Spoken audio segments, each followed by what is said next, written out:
Hi, I'm Kendall Salter from the Island Packet Sports Desk, here, as always, with multimedia extraordinaire, Josh Mitelman. Josh, we know about the big teams like Kentucky, like Gonzaga, like Virginia.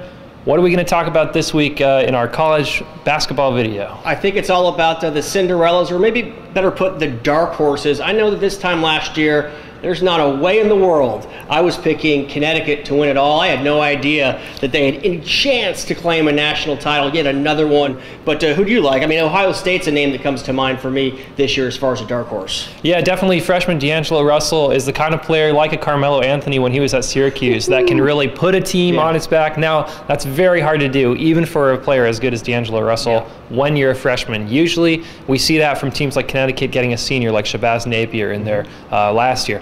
But you do have a lot of teams that have the kind of talent. Now, when I'm looking at dark horses, I look at a team that's particularly good at one thing.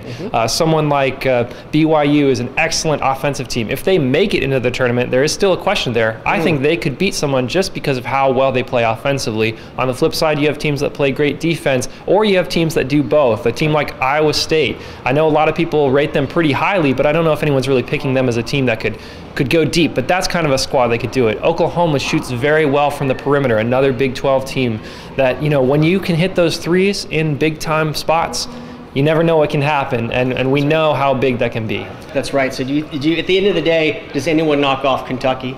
You know, I still have a funny feeling that they're going to lose in the tournament. I think it might even be in the national championship game. Now, I'm probably one of the only people that really feels this, but I just think the odds are still, you know, for the field rather than over one team. If you give me the option, I'm always going to take the field. But right now, Kentucky, admittedly, it looks like the heavy favorite. Should be fun.